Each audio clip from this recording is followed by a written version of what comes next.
Hello boys and girls, Sam from My Magical Theatre Company here, and I'm going to read you one of my favourite stories. It's by the artist Julia Donaldson, and it's called The Smartest Giant in Town. So do get comfy, sit down and we'll have a bit of story time. Are you ready? It's all about a giant, and the giant's name was George. And this is George, can you see him? Now George was a very kind giant. So let's see what happens on his adventure and how he helps his friends today.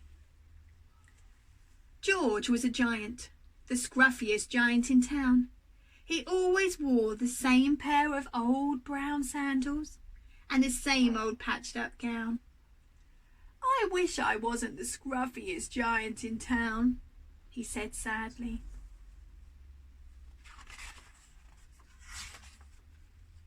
But one day, George noticed a new shop. It was full of smart clothes, so he bought his very own smart shirt, a smart pair of trousers, a smart belt, a smart stripy tie, some smart socks, and a pair of smart shiny shoes. Now I am the smartest giant in town, he said proudly. George left his old clothes at the shop behind. He was about to go home when he heard a sound. On the pavement there was a giraffe who was sniffing sadly. Went the giraffe. What's the matter? Asked George. It's my neck, said the giraffe. It's so very long and so very cold.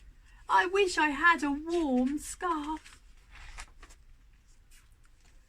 George thought for a moment and then he said, Cheer up!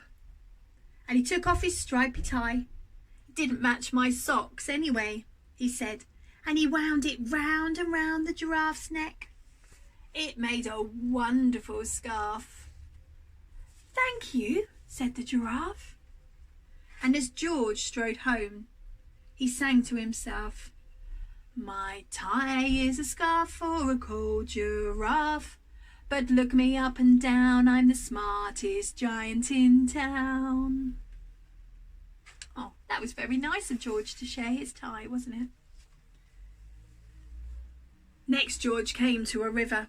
On a boat stood a goat who was bleating loudly. What's the matter? Asked George. It's my sail, said the goat. It blew away in the storm. I wish I had a strong new sail for my boat. Well, George thought for a moment, how could I help my friends? And he had thought for a moment and he realised what he could do to be a good friend. Cheer up, said George, and he took off his new shirt, his new white shirt. It kept coming untucked anyway, he said. So he tied it to the mast of the goat's boat, and it made a magnificent sail. Thank you, said the goat. And I wonder when the goat sailed away, whether he met the pirates and had an adventure with them. I bet he could. George strode on, singing to himself. My tie is a scarf for a cold giraffe. My shirt's on a boat as a sail for a goat. But look me up and down, I'm the smartest giant in town. George came to a tiny ruined house. Beside the house stood a white mouse with lots of baby mice, and they were all squeaking. What's the matter? Asked George. It's our house, squeaked the mouse. Squeaked Mother Mouse. It's our house. It burned down, and now we've nowhere to live. I wish I had a nice new house. Well, there's lots of mice there not knowing what to do. I bet their friend George can come up with a practical solution to help them. He did. He said, Cheer up, and he took off one of his shiny shoes. It was giving me blisters anyway, he said. And the mouse and her babies scrambled inside. The shoe made a perfect home for them. Thank you, they squeaked. And there they are, enjoying his shoe as their new home. What a lot of lucky mice. Oh dear. Bit of a problem for George though, because now he only had one shoe. He had to hop. He had to hop along the road. But he didn't mind. As he hopped along, he sang to himself. My tie is a scarf for a cold giraffe. My shirt's on a boat as a sail for a goat. My shoe is a house for a little white mouse. But look me up and down, I'm the smartest giant in town. Oh, what a great friend George is. Next, George came to a campsite, and beside a tent stood a fox. And the fox was crying. Oh dear. What's the matter? Asked George. It's my sleeping bag, said the fox. I dropped it in a puddle. I wish I had a warm, dry sleeping bag. George thought for a moment. How could he help the fox? He managed to help the mice, and he helped the giraffe.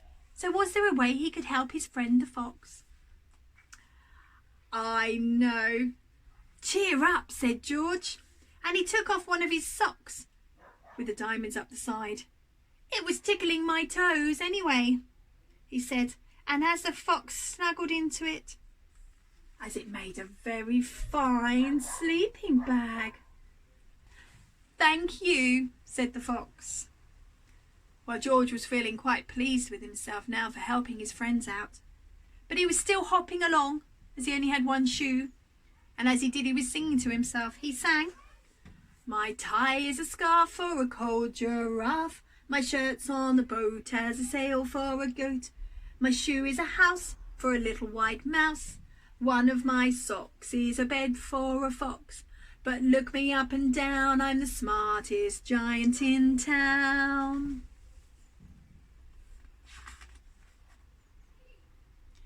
Next, George came to a big squelchy bog. Beside it stood a dog who was howling, "Oh! Oh!" What's the matter? Asked George. It's this bog, said the dog. I need to get across, but I keep getting stuck in the mud. I wish there was a safe, dry path.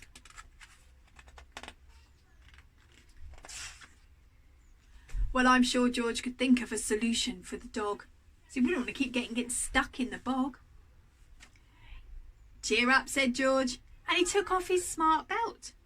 It was squishing my tummy anyway, he said, and he laid it down over the bog, and it made an excellent path for the dog. Thank you, said the dog. Oh, next the wind started to howl and blow, but George didn't mind. He hopped on singing to himself. My tie is a scarf for a cold giraffe. My shirt's on a boat as a sail for a goat. My shoe is a house for a little white mouse. One of my socks is a bed for a fox. My belt helped a dog who was crossing a bog. But... oh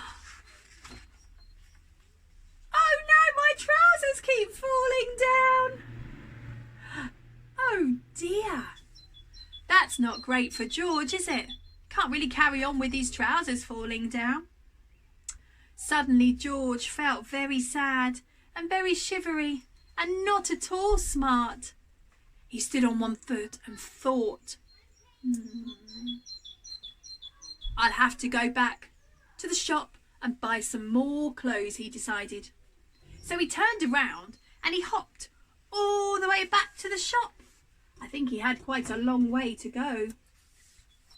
Must have taken him some time, and he had to persevere, hopping all the way back to the shop. But when he got there, oh no, the shop was closed.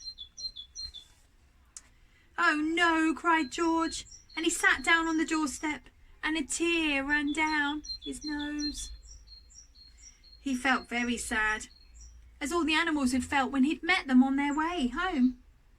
Then Out of the corner of his eye, he spotted something. He saw a bag with some familiar things poking out of it. George took a closer look. "My gown!" he yelled. "My dear old gown and sandals." And George put them on. They felt wonderfully comfortable. It's a bit like being in your pyjamas, isn't it? They're quite comfortable. "I'm the cosiest giant in town," he cried, and he danced back along the road. Outside his front door stood all the animals that he had helped. They were carrying an enormous present. "Come on, George," they said, "open it." George untied the ribbon, and inside was a beautiful gold crown. "Look inside the card," George said to these animals. George put the crown on his head, and he opened the card, and it said, "Your tie is a scarf for a cold giraffe. Your shirt's on a boat as a sail for a goat. Your shoe is a house for a little white mouse. One of your socks is a bed for a fox. Your belt helped a dog who was crossing a bog. So here is the finest crown to go with the sandals and gown of the kindest giant in town." Oh, what a wonderful story that is. It is one of my favourites, and it shows how you can be resourceful in times of need, how you can help your friends out when they're feeling a bit sad. Maybe you could draw them a picture, write a story, share some of your wonderful treats that you have, and just say hi and make sure your friends are doing okay while we're all in lockdown. Hopefully soon we'll be able to start getting back outside and meeting up again and getting on with the things that we did beforehand. But in the meantime, it's going to be a goodbye for now from me, and I'll have some more of my favourite stories to share with you over time. Now, if you enjoyed that story and you'd like to draw a picture